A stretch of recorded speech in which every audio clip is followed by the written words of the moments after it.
Então, a arte do sadhana do John Shumpasala Bhakti Pramod Puri Goswami Maharaj. A palavra mata abarca o conceito de uma hospedaria estudantil, estabelecimento educativo, templo, lugar de adoração. A raiz verbal sânscrita mata significa morar, residir em. Em tal sentido, a palavra se define da seguinte maneira, né? Um versinho. Uma mata é um lugar onde vivem aqueles que desejam aprender sobre a verdade espiritual definitiva. Ainda que a presença de uma deidade ou templo está a si mesmo implicada no termo, o propósito fundamental da mata é a disseminação do conhecimento das categorias de Sambandha, Abhideya, Prayojana, né? Aos que servem a dita deidade. Existe, além disso, uma obrigação implícita de distribuir esse conhecimento aos que vivem fora, aos redores, né? Nos confins, ele fala, né? Ao redores, né? Confins, nos limites aí da mata, é isso mesmo, perto da mata, né? Para o seu bem-estar. Através do contato com a diminuta centelha espiritual, a mente, a inteligência mantém uma sombra de consciência, né? A função eterna dessa centelha espiritual, a alma, é ser atraída pela consciência infinita e absolutamente atrativa da alma suprema. Por outro lado, a função eterna da alma suprema, toda atrativa, é atrair a todas as almas individuais infinitesimais para ele e dar-lhes um lugar aos seus pés onde possam obter um gosto do gozo supremo. Infinito e eterno. Ainda que a diva, a centelha espiritual, seja eterna, até que chegue a entrar em contato com a substância supremamente gozosa, infinita e eterna, nunca encontrará satisfação dos prazeres momentâneos e derivados das substâncias temporais ilimitadas. A palavra Krish se refere ao estado todo atrativo do ser, enquanto que Nas significa bem-aventurança suprema. Quando ambos se combinam, se obtém o nome do Brahman Supremo, Krishna. A respeito ao seu efeito, ao seu afeto pelos seus servos eternos perdidos, Krishna os chama ansiosamente, como uma vaca que perdeu o seu bezerro. Ele clama, Manekam Sharanam Vraja, toma refúgio em mim. Desafortunadamente, entretanto, os seres vivos estão tão fascinados pela energia externa do Senhor que não prestam atenção. Eles ignoram que não existe outra maneira de superar os poderosos encantos de Maya, que é render-se a Ele, como Krishna mesmo expressa no Bhagavad Gita, né? A energia externa consiste das três qualidades, né? Se encontra divinamente empoderada e é de tal modo impossível de conquistá-la. Todo aquele que se renda a mim, entretanto, pode cruzar sobre essa maia, né? A posição constitucional eterna da alma espiritual é o serviço ao Senhor, uma vez que ele tem esquecido o serviço, agora tem sido esbofeteado por toda classe de sofrimentos e males neste mundo de matéria. Uma vida desprovida de serviço não oferece esperança para a verdadeira satisfação. Apesar que o grande tesouro do amor por Krishna, diva cuja visão está obscurecida pela ignorância, se aboca ou se situa, né, na quantidade... se aboca, né, ficou estranho, né? Se agarra, né? Se introduz, né, a uma quantidade de assuntos indignos, né, insignificantes, inferiores, todos os quais são temporais e inertes, antes de descobrir que a amizade com os demais seres vivos se enreda nas relações competitivas e invejosas com eles. Havendo caído no poço cego da ignorância, as divas elas falham em reconhecer que seu único bem-estar real reside no Senhor Supremo, competindo pelos objetos que consideram falsamente como beneficiosos, criam terríveis tragédias, como ser as guerras que ameaçam engolir ao mundo inteiro com grandes fogos ardentes, o fogo que conduz à destruição universal. Jalinga resulta na ira de Rudra ao contemplar a indiferença geral da humanidade por servir ao Senhor. O significado da ignorância é a falta de conhecimento sobre a entidade na qual temos vindo, pela cuja misericórdia se mantém nossa existência e que encontraremos nosso local de descanso supremo. E o último depois da destruição, supremo, né, definitivo, depois da destruição deste corpo. Esta ignorância, a jnana ou avidya, é a origem de todos os nossos problemas. É pelo conhecimento superior da devoção por Krishna que essa ignorância será superada. Srimad Bhagavatam diz que vidya tam matir jaya, o único conhecimento é aquele pelo qual a mente se fixa nele. Portanto, devemos reconhecer o grande e inevitável necessidade das matas, onde aqueles que têm adotado um modo de vida exemplar, consagrado ao Senhor Supremo, vivem e se associam e estudam o conhecimento divino no serviço devocional. Bom, uma vez que a mente e o corpo estão compostos de matéria temporal inerte, sua natureza, né, ou atividades essenciais, né, são assim mesmo, são dessa maneira temporárias, né? Em contraste, a alma é eterna e espiritual, e sua natureza ou atividades essenciais são assim mesmo eternas, né? A atividade essencial, o Dharma da alma, foi estabelecido pelo Senhor Supremo mesmo. Nenhum dos deuses, videntes, siddhas, demônios, humanos, yakshas, rakshasas, gandharvas, kinnaras, vidyadharas, charanas, né, conhece o segredo íntimo dessa função natural da alma. É um mistério que tem sido misericordiosamente revelado pelo Senhor Supremo. Somente a Brahma, Narada, Shambhu, os 4 Kumaras, o Senhor Kapiladeva, Swayambhuva Manu, Prahlada, Janaka, Bhishma, Bali, Shukadeva, Jamaraj. Estes 12 Mahajanas, autoridades mais elevadas, assim, superiores, né? Conhecem de tal modo o sumamente segredo, puro e inescrutável Bhagavadharma, uma vez que a inacessibilidade deste conhecimento divino podemos obter o gosto do mesmo pela misericórdia desses devotos. E o Senhor Supremo mesmo pode degustar, saborear esse néctar divino.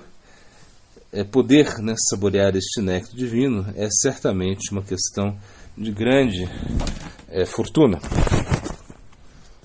A atividade natural da alma, Bhagavadharma, é idêntica à yoga da devoção, que consiste basicamente no Harinama Sankirtana. Esta atividade tem sido identificada em todas as escrituras como a religião suprema para todos os seres. Temos que contemplar particularmente a história de Ajamila, no 6º canto do Srimad Bhagavatam, onde ele foi descrito cabalmente, né? O Senhor Supremo, ele descansa mais além do alcance dos sentidos materiais. Ele é de tal modo chamada Doksha. A religião suprema é a devoção sem causa por ele. Essa devoção deve estar livre de toda motivação.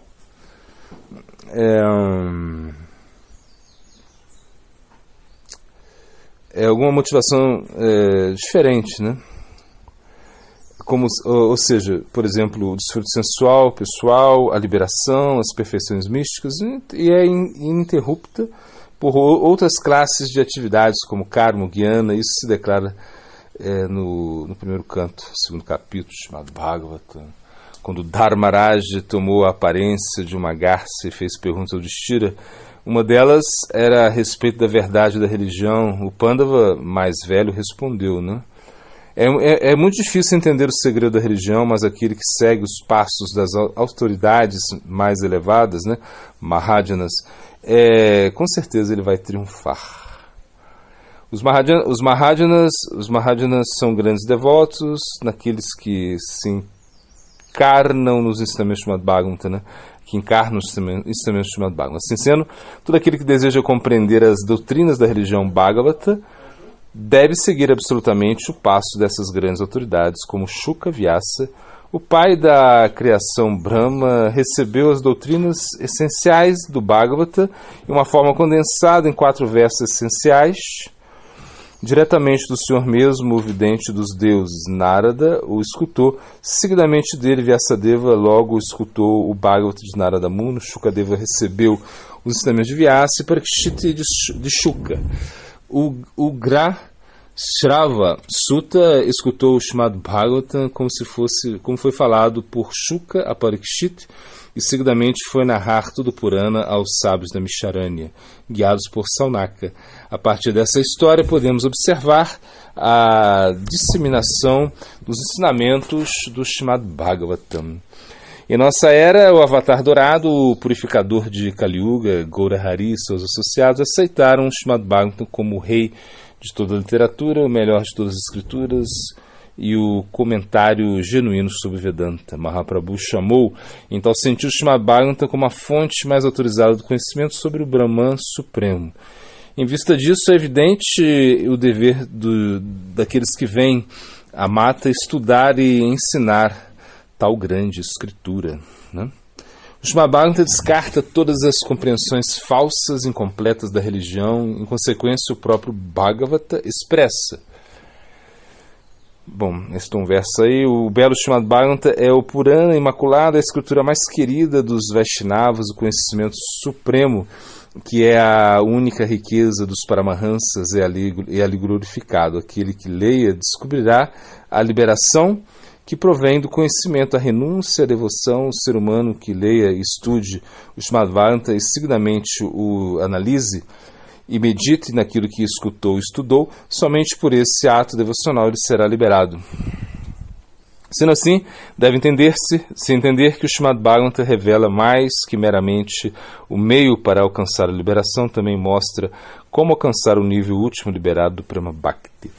Ao discutir o ato devocional de escutar, Jiva Goswami indica que sua manifestação suprema provém de escutar o Srimad Bhagavatam, como foi falado por Shuka e realizado por Vyasa nos alcances mais elevados de seu transe, transmitido por Shaunaka aos 60 mil videntes no Naimisharanya.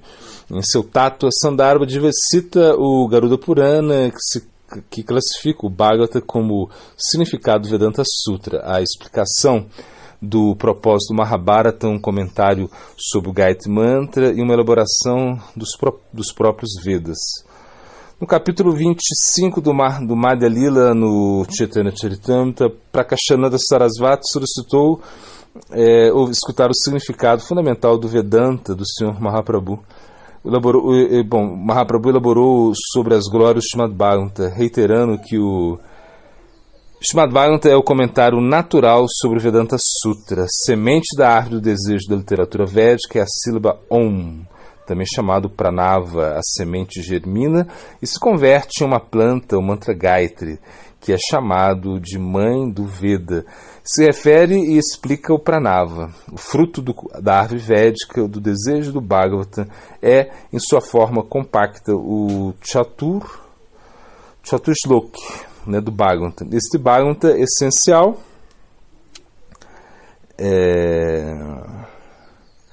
Esse Bhagavatam essencial ele foi ensinado a Brahma pelo Senhor Supremo mesmo. Brahma seguidamente elaborou estes poucos versos e ensinou ao seu filho Narada. Narada reiterou novamente o mesmo ensinamento a Vyasa, que ao escutá-lo compreendeu que este ensinamento é uma explicação dos sutras que ele escreveu. Agora escreverei o Bhagavatam baseado nesse ensinamento e será o meu comentário completo sobre o Brahma Sutra, né? Bom, atento a essa declaração, é claro que o Bhagavatam é a glória prístima da literatura védica, Krishna Dwapayana, Vyasa, bateu todos os Upanishads para extrair a nata do seu conhecimento e logo compôs Srimad Bhagavatam como o único comentário verdadeiro à palavra dos Vedanta Sutras. Isso significa que o conhecimento de Sambandha Bidei Prayodhana, encontrado através de toda a literatura védica, está resumido essencialmente nos 4 versos Chatushlok e aumentado em grande detalhe através dos 18.000 versos do Srimad Bhagavatam, né? Bom, agora vamos para o glossário, né? Bom, o glossário de hoje seria... Aí está, glossário. Bom, o glossário... estamos aí na Malika Upavasana.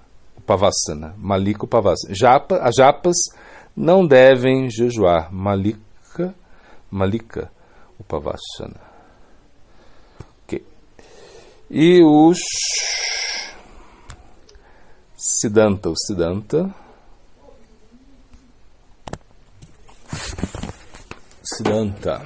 vamos lá. Siddhanta. Bom, Sanatana Goswami não está preocupado em ter um cargo governamental, inclusive foi pela sua qualificação material que o imperador lhe deu esse cargo. Ele era como um primeiro-ministro, porque quando o rei saía para caçadas ou para conquistar outros povos, ele ficava ali como rei nesse momento, administrador do reino, e na realidade ele estava preocupado com Bhagavan, com criar tirtas sagrados. Ramakeli, em Ramakeli, né? Essa é a preocupação dele, né? Bom, e agora rodando aqui o Siddhanta, vamos lá. Aqui tá. Então vamos lá.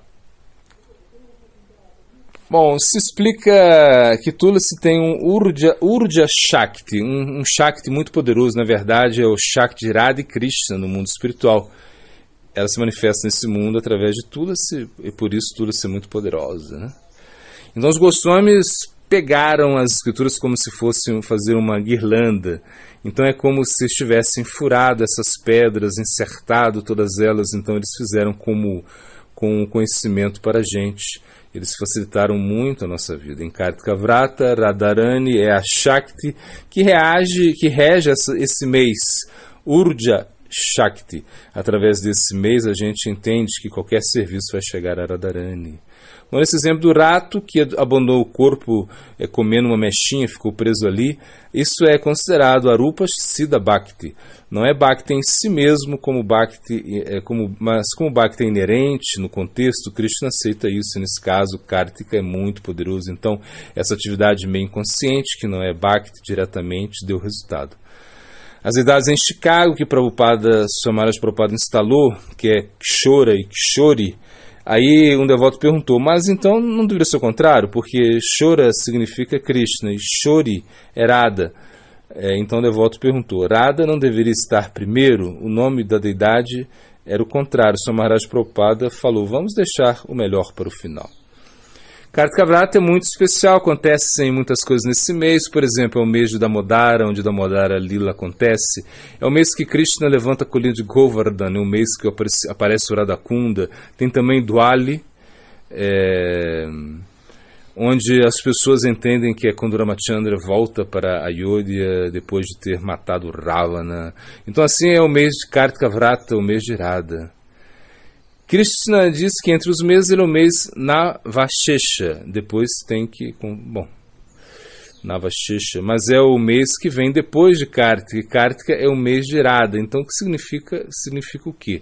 Que Krishna vem depois de Radha, e é sempre assim, Radha Govinda, Radha Gokulananda, Radha Shyamasundar, Radha Madhava, em tudo Radha vem antes. Bom, no Padma Purana tem uma história que havia é a história do rato, né, que sempre comia o ghee na lamparina no mês de Kartika. Quando o pujari acabava de fazer o arati, o rato ia lá e comia a mexinha do ghee. Certa vez a mexinha estava muito quente, o rato estava com muita vontade de comer e não esperou esfriar. Então, quando ele foi pegar a mexinha de ghee, ela grudou no nariz dele. Nesse momento ele ficou desesperado, começou a dar voltas com o corpo todo. A deidade viu aquilo, então quando ele abandonou o corpo, ele foi para Vaikunta, porque ele ofereceu essa mexinha inconsciente para a deidade. Bom, ninguém canta o nome em sadhana com a intenção de ofender ao Senhor. A pessoa simplesmente canta o nome do Senhor e pode cometer a parada, seja enquanto canta ou em outro momento. Portanto, não há possibilidade de namaparada ou namabasa seja estágio de namasadhana. Se alguém canta Krishna, o nome do Senhor, diretamente referindo-se a ele, então está cantando Nama.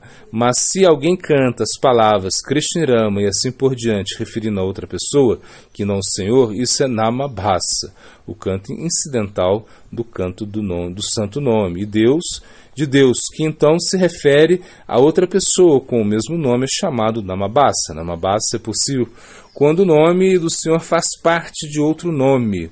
Como palavra inglesa, Diorama inclui a palavra Rama, embora não se refira ao Senhor Rama, esse canto de Rama como parte do Diorama é outro exemplo de Namabhasa. Quando as pessoas cantam o nome do Senhor como Mahamantra, elas cantam Nama e não Namabhasa, ou Nama Aparada, independentemente do estágio do Bhakti que esteja.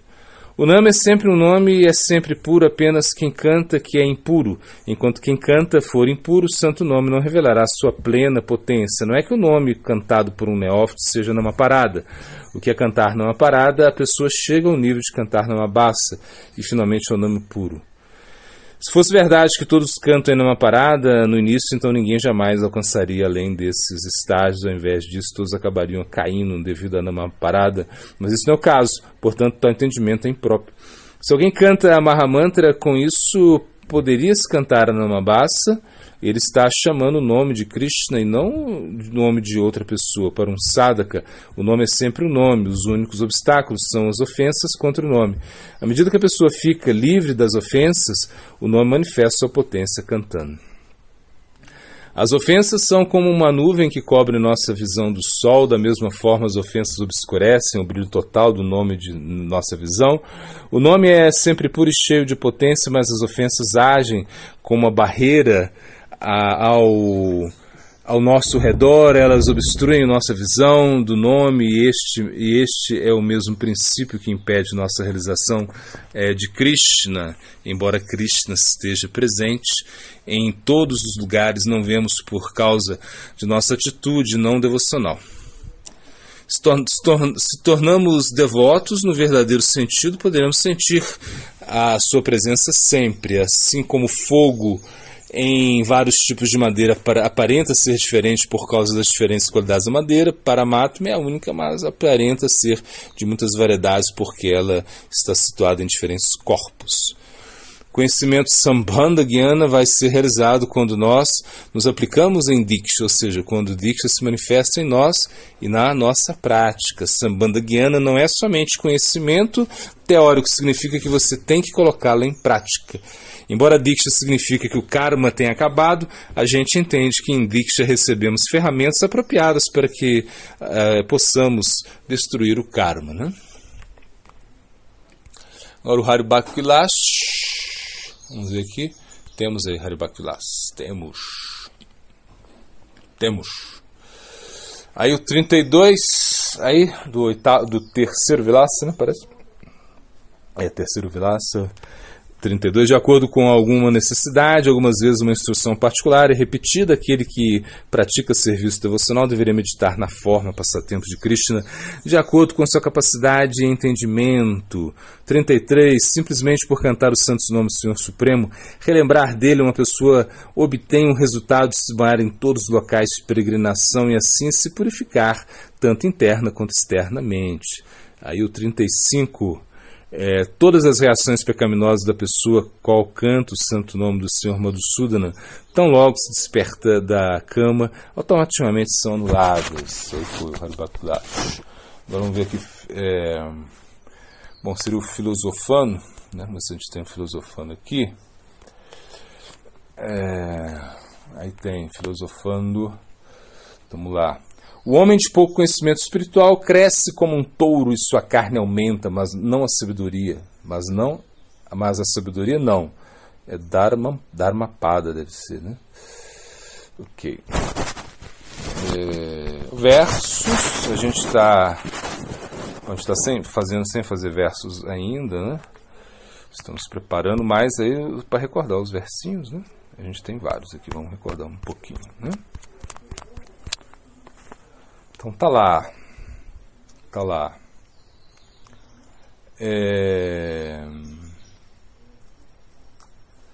Bom, Jejatamam prapadyante, na medida que uma pessoa se entrega a mim,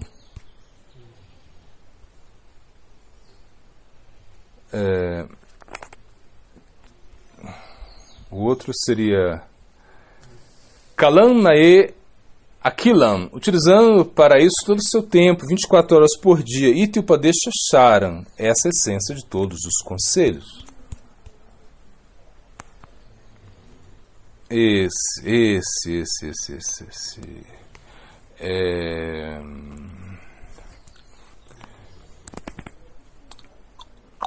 Então vai. Parta Naiverha Namutra. Ó filho de Parta, nem neste mundo material, nem mesmo no mundo espiritual. Depois Vinasha, Stasya, vida, encontrará a destruição. Parta Naiverha. Essa é muito bonito. E esse que está Anadir Adir Govindaha. O Senhor Govinda é a origem de tudo, ele não tem outra origem.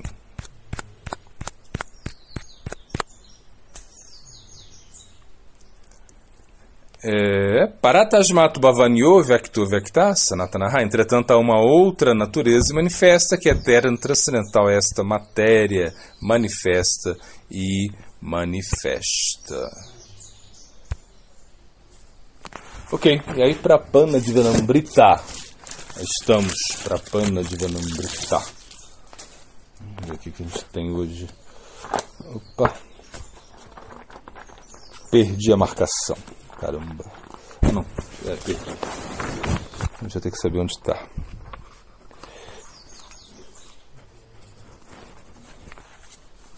Bom, depois a gente faz esse, tá ok? Bom, Hare Krishna de boa.